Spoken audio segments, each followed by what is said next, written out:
오래전에 읽었던 어떤 내용이 생각이 나요. 어떤 교회에 집사님이 한 분 계셨는데 이 집사님이 나유롱인 거예요. 주일날도 가고 싶으면 가고 가기 싫으면 안 가고 헌금하는 건 뭐 전혀 없고, 교회가 작은 교회니까 일꾼이 없으니까 전화를 했더래요. 집사 받겠습니까? 받으면 집사 주겠습니다. 그래서 집사가 됐대요. 그런데 이분이 신앙이 별로 없으니까 안 믿는 친구가 많은 거예요. 어느 날 친한 친구가 와서 하는 말이, 야, 잘 맞추는 점쟁이 있는데 거기 한번 가보자 그러더래요. 그래서 난 믿는 사람이라서 거기 가면 안 되는데, 그랬더니 그 친구가 하는 말이, 나는 들어가서 점 보면 되고 너는 문에 걸터 앉으면 되잖아. 안 들어가면 되는 거지. 그게 뭐 그래, 괜찮아, 가자 그러더래요. 그래서 따라갔대요. 그랬더니 무당이 자기 친구에 대해서는 아주 그냥 점괘가 나와서 잘 얘기해 주는데, 그 친구가 그 점의 결과를 듣고 나서 만족해하면서, 야, 너도 한번 들어와 봐 그러더래요. 그래서 난 예수 믿는 사람인데 하고 몸을 머뭇하니까 점쟁이가 더 잘 알더래요. 저 사람은 예수 믿는 사람이라서 점괘가 안 나온다고. 그 사람이 생각할 때, 나는 나이롱으로 믿었는데 점쟁이가 나를 알아보는구나. 그래서 교회 와가지고 주일날 그랬대요. 이번에 어디 가가지고 구원의 확신을 얻고 왔다고 그런 얘기를 하더래요. 구원의 확신. 여러분, 시원찮게 믿어도 그 사람 마음 가운데 성령님은 계시는 거예요. 그런데 늘 시원찮게 믿어서는 안 되잖아요. 화끈하게 믿을 수 있는 모든 분들이 되었으면 좋겠어요. 주일날 되면 예배드리러 오는 것도 화끈해야 되고, 헌금하는 것도 화끈해야 되고, 신앙생활은 그 색깔이 분명해야 돼요. 그래서 차든지 더없든지 하라. 미지거나 하면 내 입에서 토하여 내치리라. 그런 말씀도 있는 거예요. 예수님 잘 믿기를 바랍니다. 성령 충만을 따라 믿는 모든 분들이 되기를 축원합니다. 승천하시기 전 예수님은 제자들에게 예루살렘을 떠나지 말고 아버지의 약속하신 성령을 기다리라고 하시면서 몇 날이 못되어 성령으로 충만함을 받을 것인데 이때부터 제자들이 땅끝까지 이르러 증인이 될 것이라고 말씀하셨습니다. 예수님이 예언하신 거예요. 예루살렘을 떠나지 말고 아버지의 약속하신 것을 기다리라. 몇 날이 못되어 성령으로 충만함을 받으리라. 그 말씀을 들은 사람은 500명. 그 중에서 120명만이 예수님의 말씀이 좋은 땅에 떨어진 거예요. 이들이 마가의 다락방에 모여서 열흘 동안을 기도한 거예요. 옛날 개역 성경은 뭐라고 하시느냐? 전혀 기도에 힘쓰니라. 전혀 기도에 힘쓰니라. 그건 뭐예요? 모든 일을 다 제쳐놓고 아무 일도 안 해. 그냥 모이기만 하면 열흘 동안을 그냥 목숨 걸고 기도하는데 전혀 기도에 힘쓰니라. 그 힘쓰니라 이 말의 원뜻을 찾아보면 노동하는 것처럼 기도했다. 노동하는 것처럼. 건축 현장에서 일하는 분들이 땀 흘리잖아요. 땀 흘리고 일하시잖아요. 노동. 근데 그들이 기도하는데 예수님이 하신 말씀, 부활하신 예수님 말씀하셨으니까 얼마나 실감나게 들었을 거예요. 그들이 막 목숨 걸고 기도하는데 열흘 동안을 금식하면서 간절히 기도했더니 열흘째 되는 날 그들에게 성령님이 임하신 거예요. 그날이 오늘이에요. 성령님이 임하신 거예요. 급하고 강한 바람 같은 소리가 있어 그 사람들의 집에 가득하더니 불이 혀와 같이 갈라지면서 각 사람 머리 위에 있더니 성령의 말하게 하심을 따라 그들이 방언을 하기를 시작했다 말씀하고 있어요. 성령이 오신 거예요. 성령이 오신 거예요. 여러분, 가만히 한번 생각해 봐요. 우리는 가끔 신문을 통해서 우주선이 우주를 날아가는데 우주 어딘가에 우주인들이 살고 있을 것이다. 그런 얘기들 신문에서 보셨을 거예요. 그런데 아직 우주인은 있다는 보도가 없잖아요. 근데 여러분, 만일 그 우주선이 타고 가다가 어느 별에서 우주인을 만났다. 그래서 그것을 촬영해가지고 지구로 보냈다. 그랬을 때는 지구가 난리가 날 거예요. 세상에 지구 말고도 또 다른 세계의 사람들이 살고 있어. 놀라운 사실이잖아요. TV 방송이고 유튜브고 신문이고 대서특필할 거예요. 우주에 사람이 살고 있었다고. 그런데 이것만 대단한 뉴스가 아니고 열흘 동안 하나님 앞에 목숨 걸고 기도했더니 그들 가운데 성령이 임했다. 이것은 빅뉴스예요. 이 성령이 그들 가운데 임한 거예요. 급하고 강한 바람 같은 성령. 에스겔서에 기록되어 있는 말씀을 보면 에스겔 골짜기에서 예언하는 장면, 대언하는 장면이 나와요. 그 대언이 뭐냐? 뼈들은 합쳐지라. 그 대언. 그 다음에 살과 가죽 힘줄은 덮이라. 그 대언. 맨 나중에 보면 인체는 갖추어졌는데 그들에게 생명이 없더라. 그때 하나님께서 에스겔에게 말씀하시는 거예요. 너는 대언하여 이르기를 생기야 사방에서 불어와서 사망을 당한 자에 들어가 살게 하라. 그렇게 대언하라고 말씀하시는 거예요. 에스겔이 대언했더니 생기야 사방에서 불어와 사망을 당한 자에게 들어가 살게 하라 했더니 그 죽은 시신들이 벌떡벌떡 일어나는데 큰 군대더라. 이렇게 말씀하고 있어요. 성령의 바람이 들어간 거예요. 큰 군대가 된 거예요. 그러므로 하나님은 마가의 다락방 사도행전 2장에 급하고 강한 바람 같은 성령을 말씀하시기 전에 미리 예고적으로 에스겔 골짜기에 생기의 바람이 불어서 마른 뼈들이 일어날 것을 예언하고 있었다니까요. 성령이 오신 거예요. 또 불이 혀와 같이 갈라지는 것이 저에게 보였다 그러는데 불같은 성령이 임한 거예요. 오늘 우리 중고등부 예배 때도 설교자가 그 설교했어요. 엘리야가 기도했더니 하늘에서 불이 떨어졌다 말씀했어요. 불이 떨어진 거예요. 구약 시대에 나타났던 바람 같은 성령, 불 같은 성령이 마가의 다락방에 임한 거예요. 불 같은 성령이 임한 거예요. 엘리야가 그 불 같은 성령을 하나님께 구할 때 그 기도하는 내용이 보면 참 놀라워요.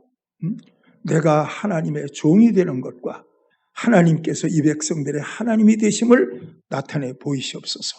그리고 하나님 앞에 기도했더니 불이 떨어지는데 여러분, 제단 위에 있던 송아지 제물을 다 살라버리고 제단을 쌓았던 돌까지 태워버리고 흙까지 태워버리고 도랑이 물까지 핥아버리고, 이건 완전히 놀라운 역사가 나타난 거예요. 이 구약의 놀라운 역사가 마가복음에서, 마가의 다락방 역사에서 나타나고 있는 걸 볼 수가 있어요. 여러분, 예수 믿는 여러분들, 성령을 따라 믿는 여러분들이 되기를 축원해요. 성령을 따라 믿는 여러분들이 되기를 축원해요.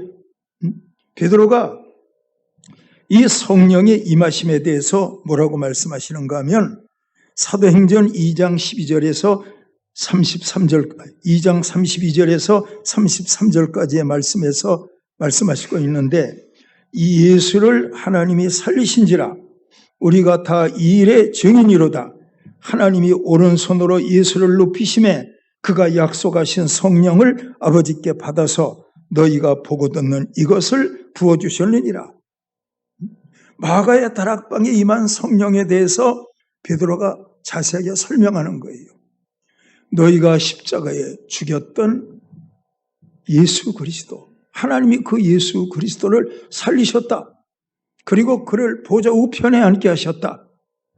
우리가 마가의 다락방에서 열흘 동안 기도했는데 하나님께서 그 기도를 들으시는데 보좌 우편에 계신 예수님을 통해서 그 기도를 받으셨다. 그 기도를 다시 하나님 아버지 앞에 중보하셨다. 그리고 성령을 하나님 아버지가 예수님에게 주니까 예수님이 아버지 하나님으로부터 성령을 받아서 너희가 보고 있는 이 놀라운 증거들을 부어주셨느니라 말씀하고 있는 거예요. 예수님이 하나님 아버지로부터 성령을 받아서 너희에게 부어주셨느니라. 이게 예수님의 중보자임을 여러분과 저에게 확증하고 있는 거예요. 여러분, 이렇게 성령님이 오셨는데 성령님이 이 땅에 오신 여러 가지의 목적이 있지만 맨 먼저 그 중에 하나가 뭐냐면 성령님은 예수님을 증거하는 영이에요. 성령님을 예수님을 증거하는 영이에요. 요한복음 15장 26절에 있는 말씀을 보니 내가 아버지께로부터 너희에게 보낼 보혜사 곧 아버지께로부터 나오시는 진리의 성령이 오실 때에 그가 나를 증언할 것이요. 진리의 성령이 예수님을 증거하신대요. 그래서 여러분, 제가 강단에서 계속 여러분들에게 말씀을 전할 때 십자가에 못 박힌 예수님, 부활하신 예수님을 여러분들에게 주일날마다 전하잖아요. 아마 많이 들었을 거예요. 우리는 강단에서 말씀 전하시는 목사님의 설교 들을 때마다 십자가 예수님 많이 들었어. 부활의 예수님 많이 들었어. 근데 왜 제가 딴 설교도 많지만 그 설교를 자꾸 반복하시는 걸까요? 그건요, 성령은 예수님을 전하는 영이에요. 그래서 예수님의 이름을 전하는 영이기 때문에 예수님의 이름을 증거할 때 성령님이 여러분들 가운데 임하시는 거예요. 예수님의 이름을 전할 때 성령님이 여러분들 가운데 임하시는 거예요. 그래야 여러분들이 성령 충만을 따라 신앙생활할 수 있기 때문에 저는 예수님의 이름을 전하는 거예요. 요즘에는 창세기 내용을 주일날마다 전하고 있었는데 그 내용 본문으로는 다 창세기지만 제가 전할 때는 궁극적으로 뭘 전했습니까? 여러분들에게 십자가 전했고 부활의 예수님을 전했어요. 그건 왜냐? 분명히 조금 전에 읽었던 말씀대로 진리의 성령이 오시면 그가 나를 증거하실 것이요 말씀하고 있기 때문에 여러분들을 성령 충만한 신앙으로 만들기 위해서 저는 예수님의 이름을 전할 수밖에 없던 거예요. 여러분, 예수님의 복음을 전할 때마다 성령 충만하기를 바랍니다. 성령을 따라 신앙생활할 수 있는 여러분들이 되기를 바랍니다. 그리고 여러분들이 성령으로 충만하면 여러분들 안에는 예수님으로 가득하게 되는 거예요. 성령 충만하면 예수님으로 가득하게 되는 거예요. 주님이 말씀하셨어요. 그 사람의 선이 가득하면 그 입에서 선한 것이 나오고 그 사람에게 악이 가득하면 그 입에서 악한 것이 나온다. 사람은 누구나 입에 가득한 것, 마음에 가득한 것을 입으로 말함이라 말씀하셨어요. 성령은 예수님을 전하는데 주님이 간절히 원하는 것은 여러분들이 성령으로 충만해서 여러분들을 만나고 헤어지는 모든 분들에게 여러분들이 예수님을 말하는 거예요. 여러분들이 모든 사람들에게 예수님을 말하는 거예요. 예수님은 증거의 영이에요. 여러분들 입에서 예수님이 증거되기를 바랍니다. 예수님을 증거하는 말을 하면 거기에 여러분들 건강이 있어요. 거기에 물질의 축복도 있어요. 거기에 기도의 응답도 있어요. 왜? 우리가 예수님을 전하는 것은 그 나라와 그 일을 전하는 것이기 때문에 이 모든 것들을 너희에게 더하시리라. 이 엄청난 약속의 말씀이 여러분들의 환경과 여러분들의 삶에 이루어지는 축복의 말씀이 되는 것이기 때문에 그런 거예요. 성령 충만하면 예수님을 증거하는 자가 되는 거예요. 여러분, 베드로가 사도행전 2장에서 말씀을 전하는데 말씀을 전하는 사람들이 베드로가 전하는 설교를 듣고 그들의 마음이 찔렸어요. 마음이 찔렸어요. 설교 중에 가장 위대한 설교가 뭐냐? 마음이 찔리는 설교가 가장 위대한 설교예요. 왜냐? 마음이 찔리면 회개하니까. 어떤 설교는 교인들이 평가해요. 설교 잘하시네. 그건 은혜가 되는 게 아니에요. 정말 은혜가 될 때는 그 말씀 들으면서 어찌할꼬 이 말이 나올 때 그 설교는 좋은 설교예요. 그 사람은 정말 은혜 받은 사람인 거예요. 베드로의 설교를 들은 사람들이 베드로가 십자가에 못 박힌 예수, 부활하신 예수님을 전하니까 들은 무리들이 형제들아 우리가 어찌할꼬?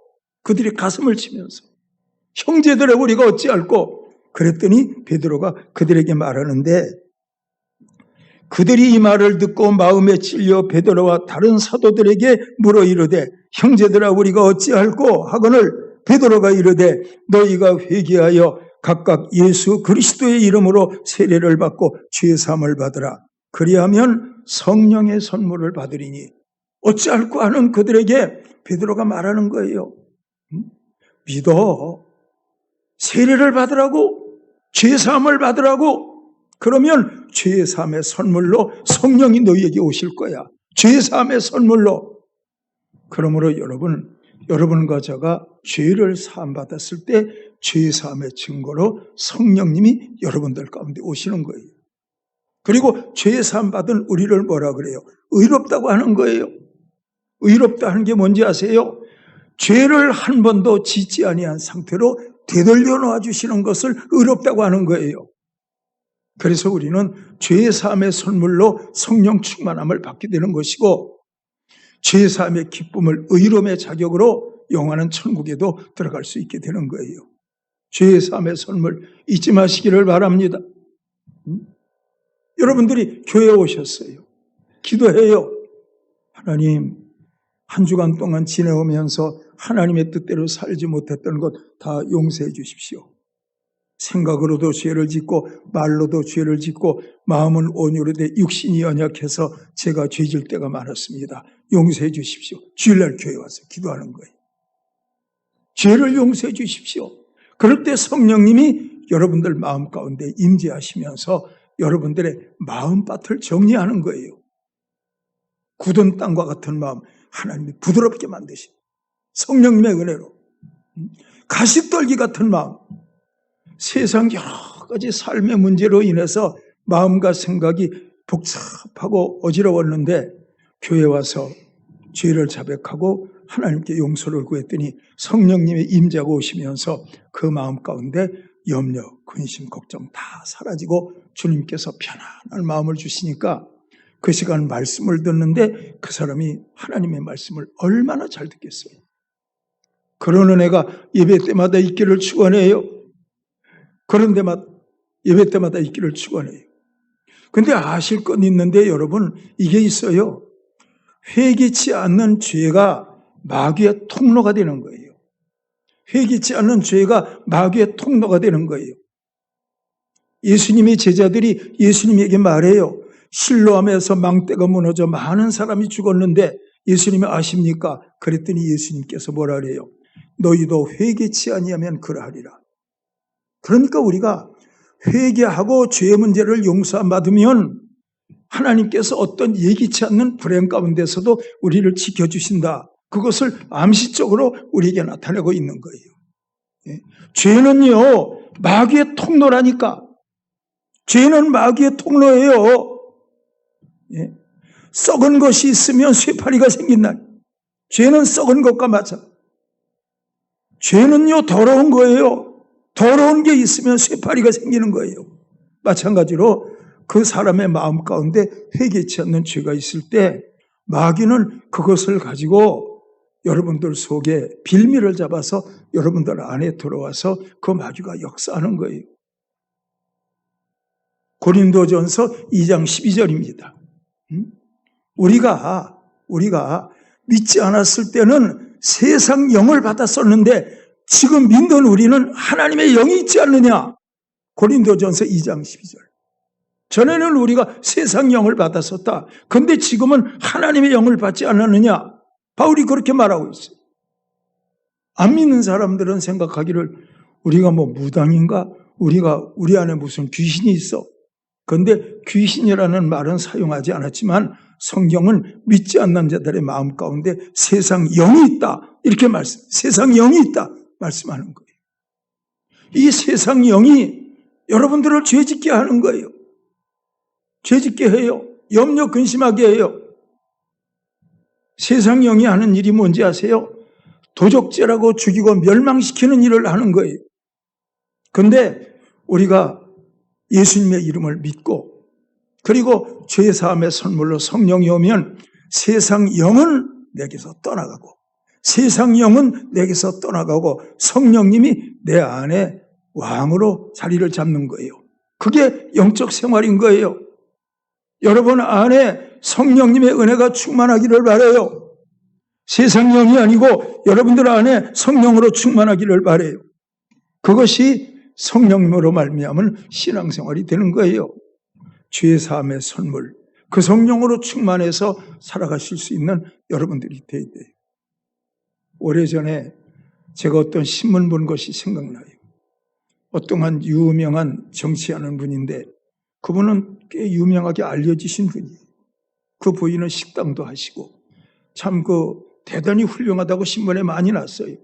그런데 어느 때인가 보니까 신문에 뭐라고 났냐면 그분이 우울증을 견디다 못해서 자살했다고 이렇게 나오더라고요. 저는 알지요. 왜냐?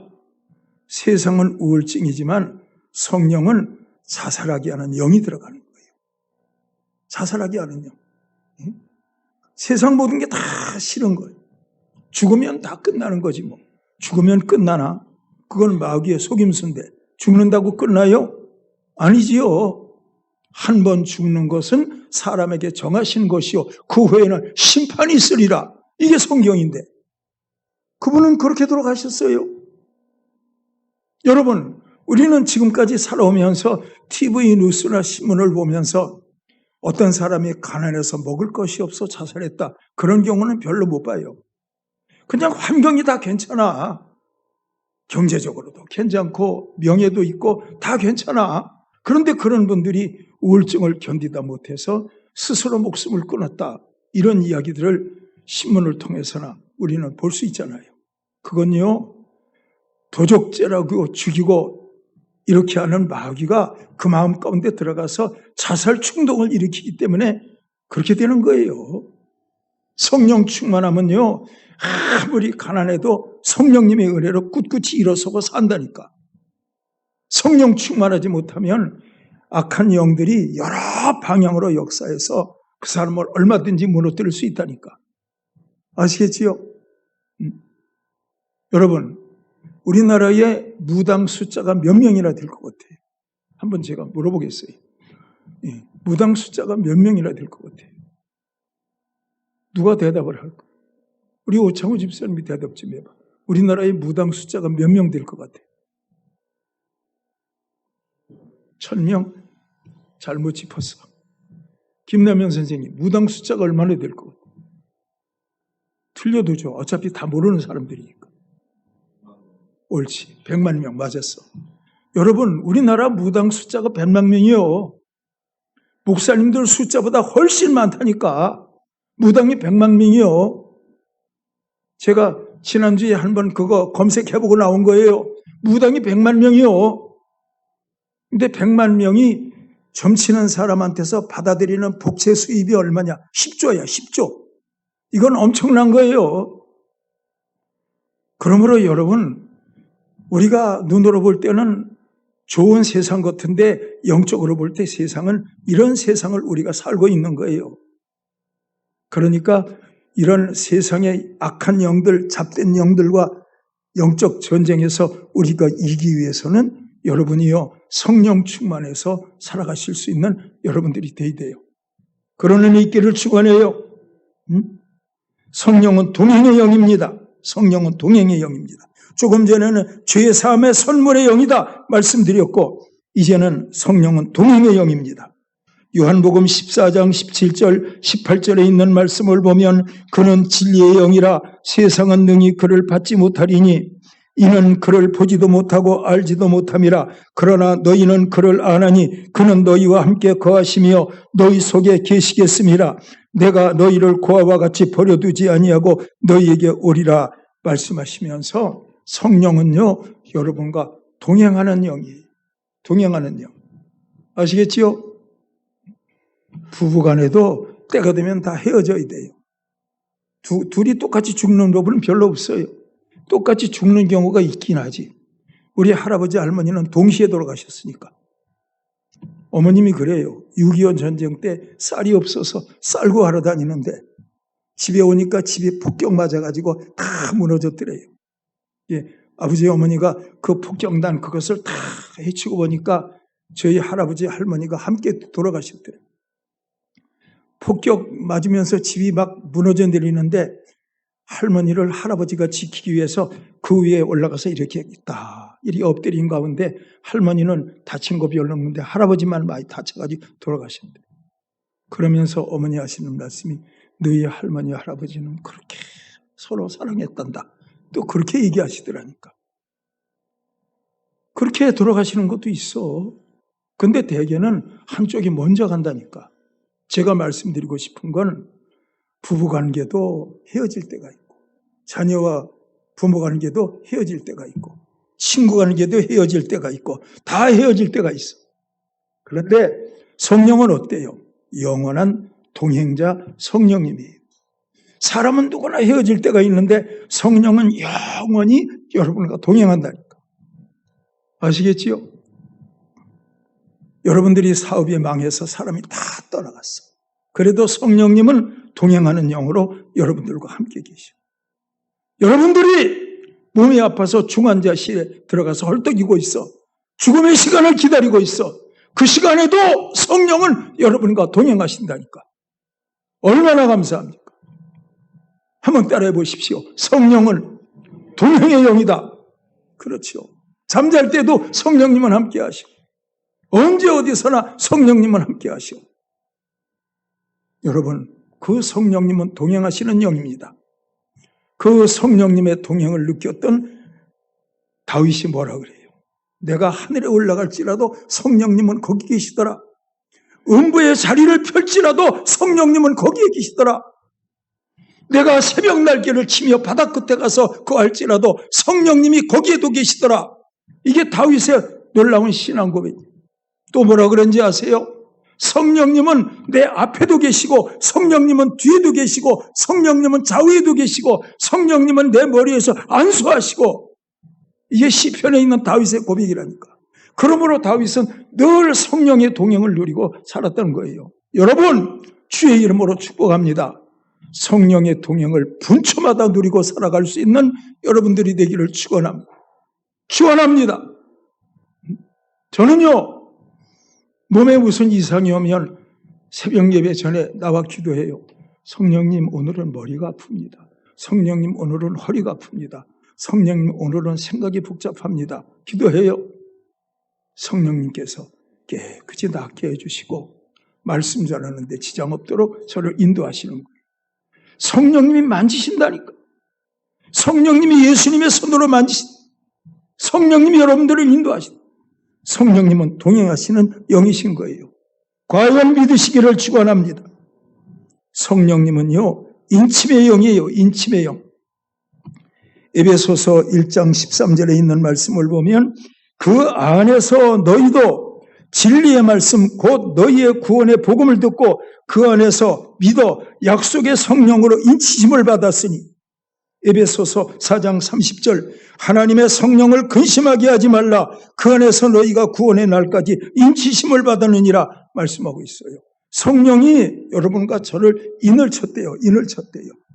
요즘은 사인하지만 옛날에는 인감도장 찍었잖아요. 인감도장 찍으면 그 땅을 내 거예요. 마찬가지로 성령님께서 여러분들에게 인을 쳤대요. 성령님은 하나님의 도장이에요. 그 성령님께서 제 마음 가운데 도장을 꽝 찍으면서 박 목사 너는 내 거야. 성령님이. 아시겠습니까? 성령님이 우리 사랑하는 김남현 선생님 마음 가운데 꽝 도장을 찍으면서 김남현 너는 내 거야. 그렇게 말씀하신다니까. 선생님 아멘 좀 하세요. 얼마나 감사해요. 성령님이 그렇게 말씀하신다. 우리는요, 마귀의 것이 아니고 하나님의 거예요. 왜? 성령님이 도장을 꽝 찍어서 너는 내 것이야. 인치심을 받았느니라. 계시록에 보면 성령의 인침받은 자가 환난을 통과해서 영원한 생명이 들어간다. 그러나 마귀의 인을 받은 자들은 영원한 멸망 속에 던져진다니까. 그러므로 신앙은 윤리도 아니고 도덕도 아니고 모든 것이 영적인 거예요. 성령 충만함 받아야 돼요. 성령님은 증거의 영이에요. 성령님은 제3의 선물이에요. 성령님은 동행의 영이에요. 성령님은 인침의 영이에요. 이 놀라우신 성령님의 은혜가 여러분들을 항상 끌고 나가시기를 바라고, 무엇보다 언젠가는 여러분들의 인생도 마침표를 찍어야 돼. 이 깊은 고독 속에 내 생명 끝나도 성령님이 여러분들을 영원한 처소로 인도하시는 하나님의 영광이 함께하기를 축원합니다. 기도드리겠습니다. 하나님 아버지, 성령을 증거의 영으로 알게 해 주옵소서. 성령을 죄사함의 선물로 믿게 하옵소서. 성령을 동행의 영으로 믿게 하옵소서. 성령을 인치심의 영으로 믿게 해 주시기를 원하옵나이다. 모든 분들이 천국 가는 그날까지 성령으로 충만하기를 원합니다. 함께 사는 가족들도, 부부도 언젠가는 헤어지게 될 때가 있겠지만 성령님의 동행은 영원할 겁니다. 엄청난 은혜로운 말씀, 오늘 성령 강림절을 통해서 우리가 또 한 번 확인할 수 있었사오니 모든 분들이 성령으로 살기를 원합니다. 예수님의 이름으로 기도드리옵나이다. 아멘.